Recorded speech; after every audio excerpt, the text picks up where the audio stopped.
Shimul Memorial north south school and college কর্তৃক আয়োজিত আজকের অনলাইন ক্লাসে নবম শ্রেণীর শিক্ষার্থীদের শুভেচ্ছা ও স্বাগত। আজকে নবম শ্রেণী বাংলাদেশের ইতিহাস ও বিশ্ব সভ্যতা ক্লাসে আমি তোমাদের সাথে আছি জেসমিন খাতুন জেসি। কেমন আছো সবাই? আশা করছি ভালো আছো, সুস্থ আছো। বর্তমানে আমরা যে করোনাকালীন সময়ে যে খারাপ একটা সময় কাটাচ্ছি, এই সময়টাতে সবারই অনেক সচেতন থাকা দরকার এবং স্বাস্থ্যবিধি মেনে চলা দরকার। সেই লক্ষ্যে আমি আশা করছি যে তোমরা নিজেদের নিরাপত্তার জন্য অবশ্যই স্বাস্থ্যবিধি মেনে চলছো এবং নিজেদের সুস্থতার দিকে লক্ষ্য রাখছো। আসো তাহলে আজকে আমি তোমাদেরকে সামনে কি নিয়ে এসেছি সেটা দেখি। এখানে দেখো তো কতগুলো আন্দোলনের ছবি দিয়েছি আমি, এবং এই আন্দোলনগুলো অবশ্যই তোমরা এর আগে দেখেছো এবং এইগুলো সবকিছু মিলে আমরা যে স্বাধিকার অর্থ কি, স্বাধীনতা, এবং ভারতীয় উপমহাদেশের সর্বপ্রথম যে স্বাধিকার আন্দোলনের সূচনা হয়েছিল, ঠিক এমন একটা অধ্যায় নিয়ে আজকে আমি এসেছি। অধ্যায়ের নামটা কি তাহলে? অবশ্যই তোমরা এর আগে একটা ক্লাস হয়েছে, আমি বলেছিলাম যে পরবর্তী ক্লাসের কথা, এবং এই অধ্যায়ের এটা দ্বিতীয় ক্লাস, অবশ্যই রিভিশন ক্লাস। সেক্ষেত্রে তোমাদের কাছে একেবারে অজানা কিছু নেই, তাহলে তোমরা খুব সহজে ধরতে পারছো। দশম অধ্যায় নাম কি? ইংরেজ শাসন আমলে বাংলার স্বাধিকার আন্দোলন।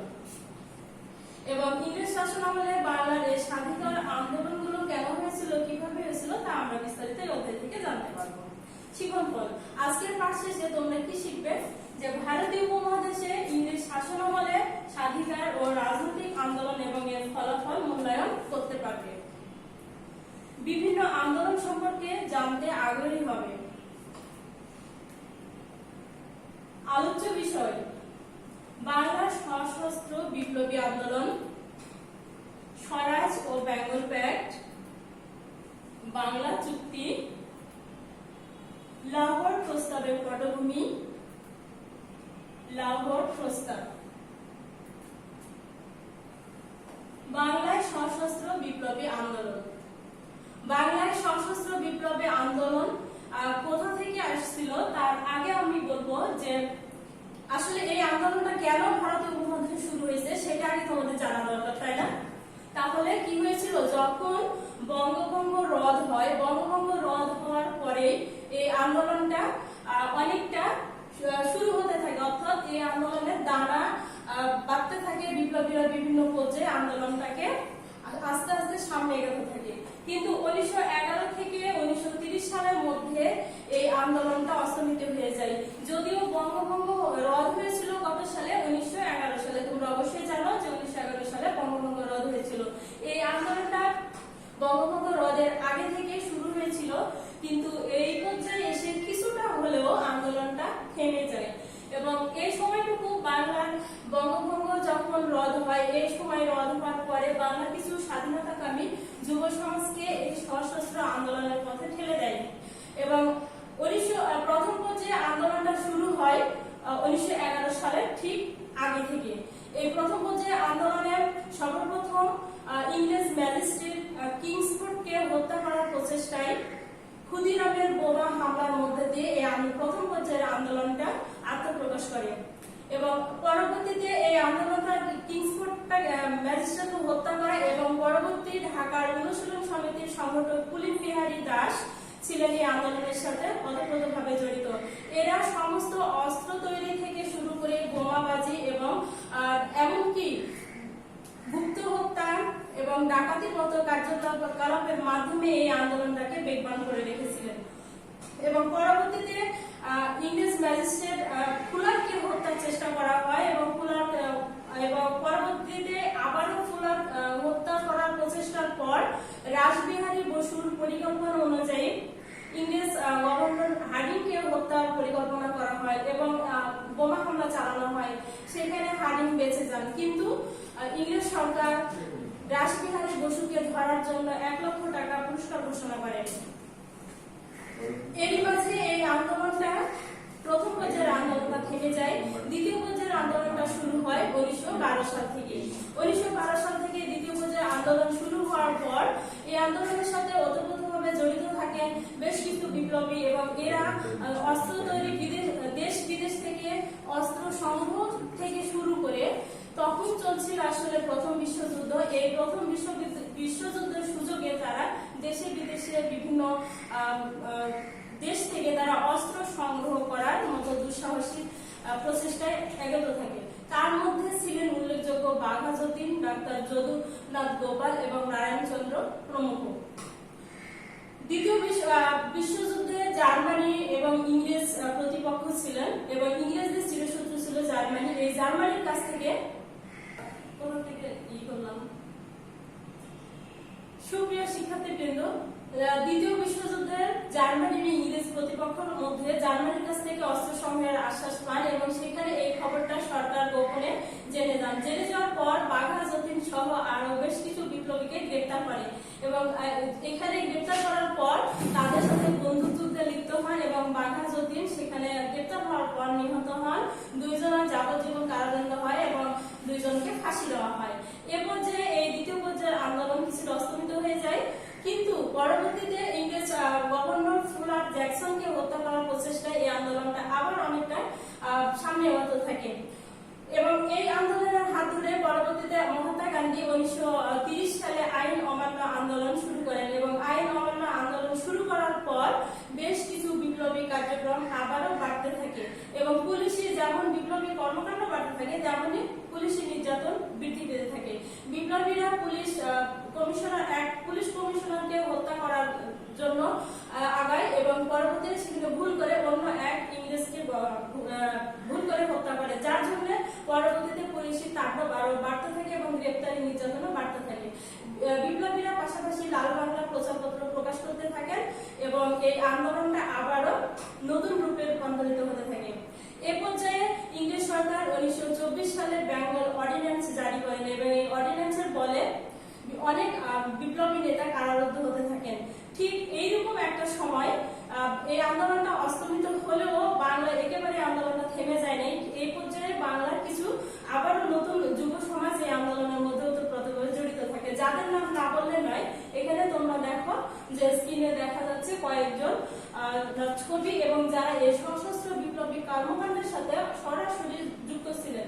তার মধ্যে একজন হলো সূর্য সেন, প্রীতিলতা ওয়াদ্দেদার, বাঘা যতীন, ক্ষুদিরাম, কল্পনা দত্ত এবং বীণা দাস।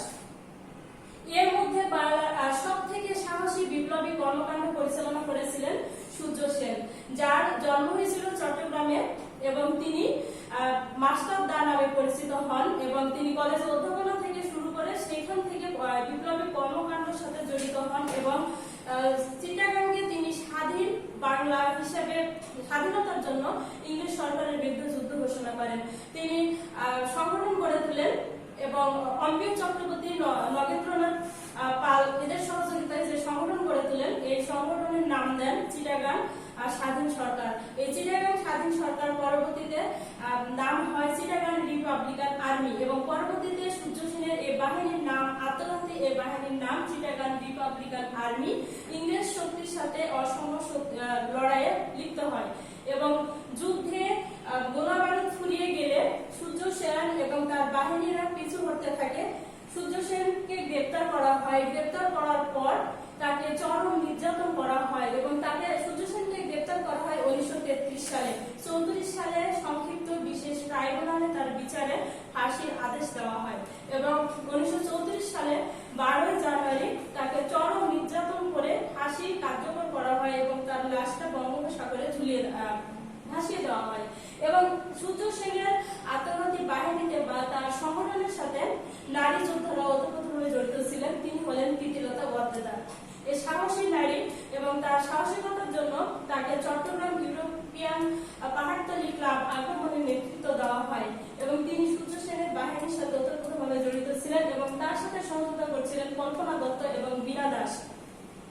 এই ছাত্র সংগঠনের মাধ্যমে সকল সংগ্রাম এবং সকল সংগ্রাম শেষে প্রীতিলতা তার সহযোগীদের নিরাপদ আশ্রয় পাঠিয়ে দেয় এবং ধরা পড়ার ভয়ে বিষ পানে আত্মহত্যা করেন। তারপরে পরবর্তীতে আসে বীণা দাস। বীণা দাস ইংরেজ গভর্নর জ্যাকসনকে হত্যা করার প্রচেষ্টায় তার যাবজ্জীবন কারাদণ্ড হয় এবং বাঘা যতীনকে চরম নির্যাতন করে তাকে ফাঁসি দেওয়া হয়।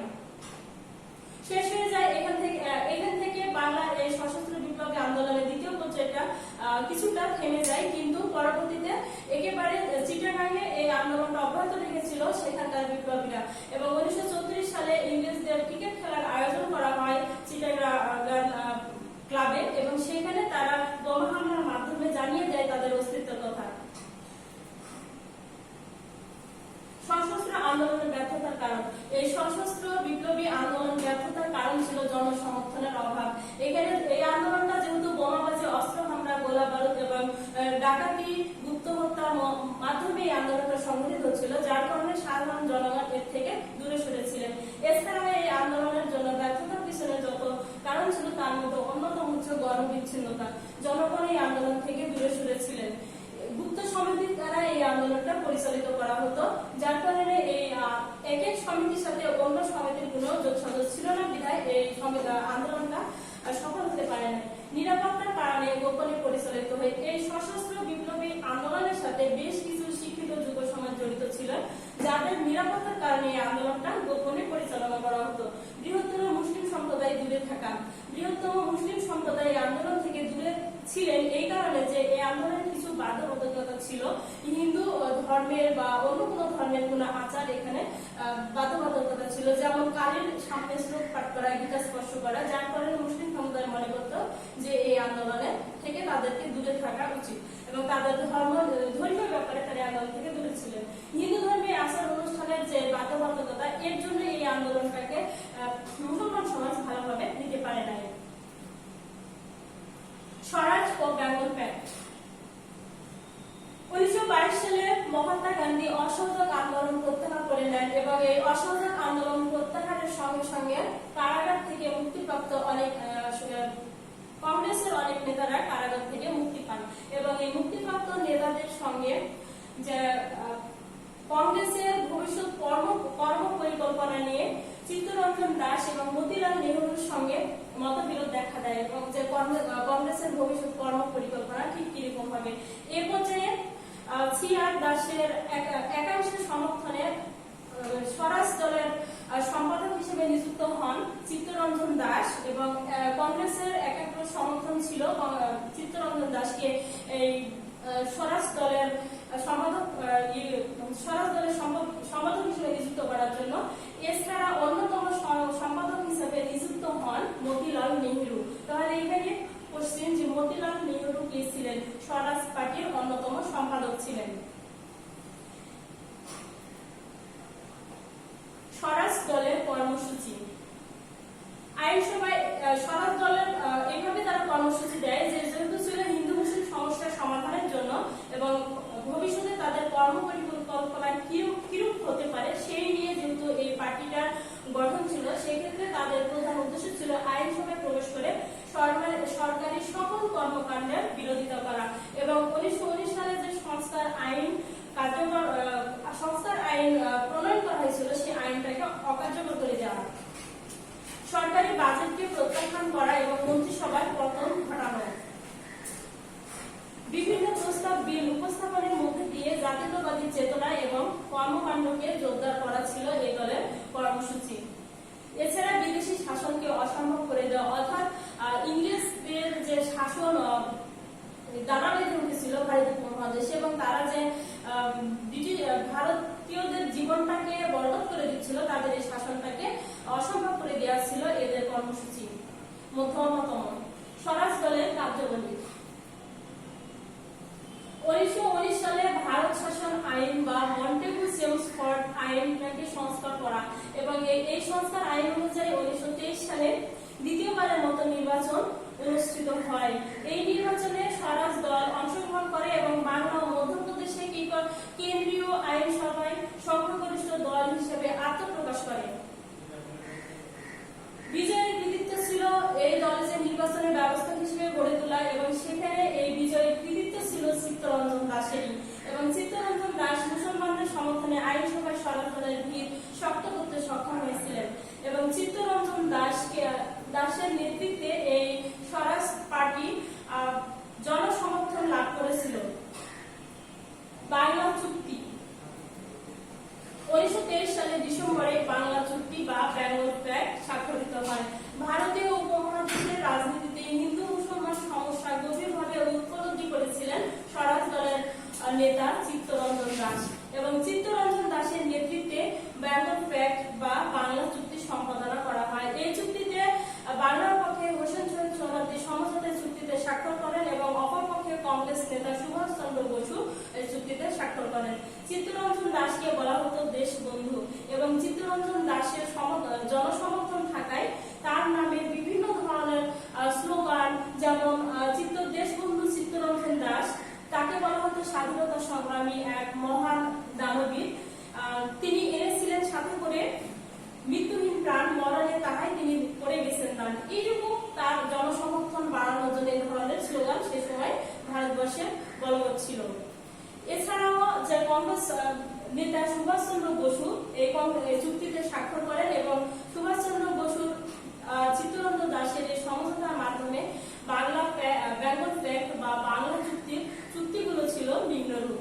ঠিক এইরকম যে 1923 সালের ডিসেম্বরে স্বাক্ষরিত চুক্তিতে বিভিন্ন সুবিধা প্রদান করাই ছিল তাদের উদ্দেশ্য।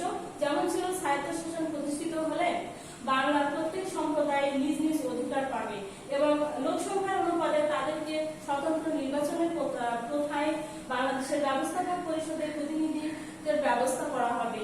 এছাড়া কি ছিল যে স্থানীয় স্বায়ত্তশাসিত প্রতিষ্ঠানগুলোকে প্রত্যেক জেলায় সংখ্যাগরিষ্ঠ যে সম্প্রদায় আছে তারা শতকরা 60% আর আসন পাবে এবং সংখ্যালঘু সম্প্রদায় পাবে 40% আসন।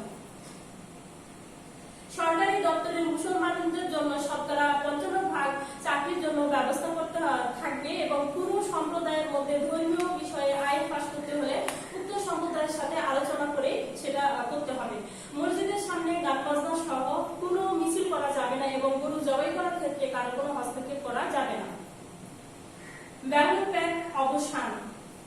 ভারতীয় রাজনীতিতে এই বেঙ্গল প্যাক্ট ছিল একটা চিত্তরঞ্জন দাসের সকল রাজনৈতিক দূরদর্শিতার এক পরিচয় এবং এখানে প্রচন্ড জনসমর্থন থাকার কারণে তিনি এই বেঙ্গল প্যাক্ট জনসমর্থন পায় এবং এটা ছিল যেমন এই দূরদর্শী বাস্তবধর্মী এই চুক্তিটা ছিল চিত্তরঞ্জন দাসের একাগ্র পক্ষে বলিষ্ঠ নেতৃত্বের এক অধিকারী এবং পরবর্তীতে যে মহাত্মা গান্ধীর যে সমর্থক ছিলেন কংগ্রেস দল এবং স্বরাজ দল বিরোধী হিন্দুরা বেঙ্গল প্যাক্টের তীব্র বিরোধিতা করে। যারা স্বরাজ লাভ করে তাদেরকে বলা হয় স্বরাজ পার্টির সমর্থক।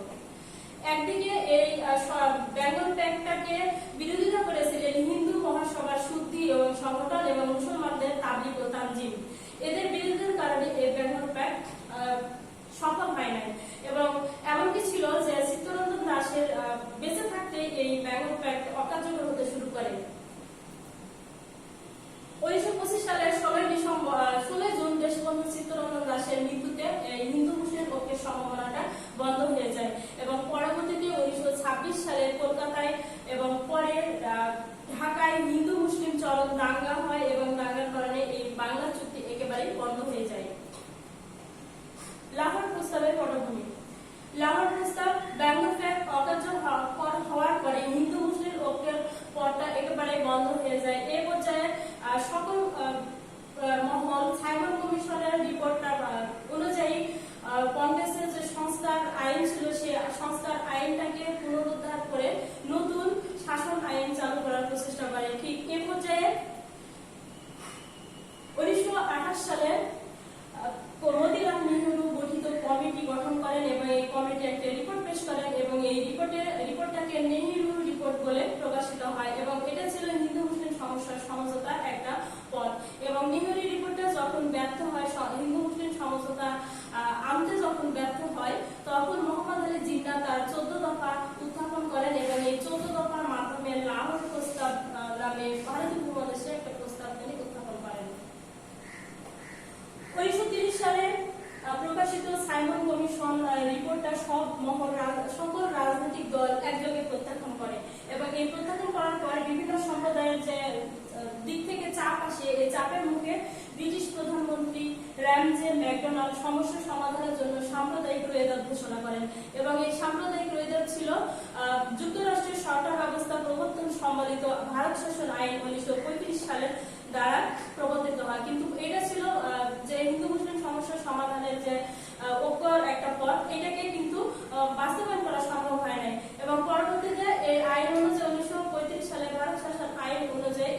কার্যকর করা সম্ভব হয় নাই। এবং 1937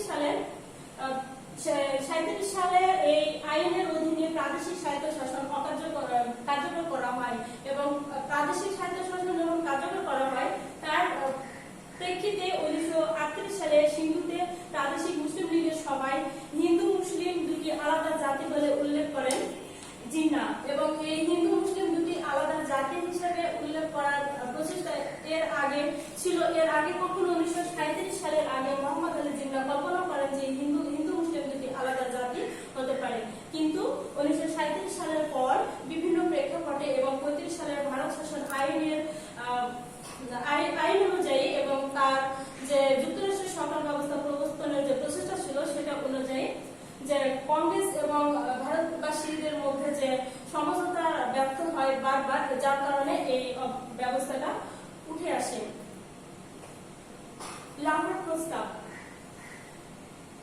1940 সালে 23 মার্চ লাহোর অধিবেশনে যে প্রস্তাব উত্থাপন করা হয় সেটাই লাহোর প্রস্তাব এবং এই প্রস্তাবটা শের বাংলা একে ফজলুল হক উত্থাপন করেন। আজকের আলোচনা এ পর্যন্ত শেষ। আমি যাচ্ছি মূল্যায়নে।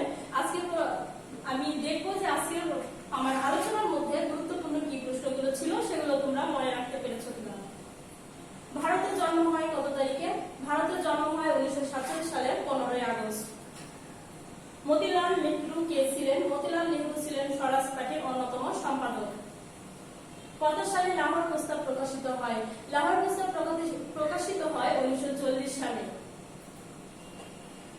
কে প্রথম মুসলমানদের জন্য আলাদা রাষ্ট্রের কথা উল্লেখ করেন? প্রথম মুসলমানদের জন্য আলাদা রাষ্ট্রের কথা উল্লেখ করেন কবি আল্লামা ইকবাল। এখানে আরেকটা কোশ্চেনের সাথে থাকতে পারে কবে? 1930 সালে। বেঙ্গল প্যাক্ট বা বাংলা চুক্তি কি? হিন্দু মুসলমান সমস্যা দূর করার জন্য স্বরাজ দলের নেতা চিত্তরঞ্জন দাস এবং কংগ্রেস নেতা সুভাষ চন্দ্র বসু যে চুক্তি সম্পাদনা করেন সেটাই বেঙ্গল প্যাক্ট বা বাংলা চুক্তি। আগামী দিন ডিভিশন টপলেস 2 নেওয়া হবে।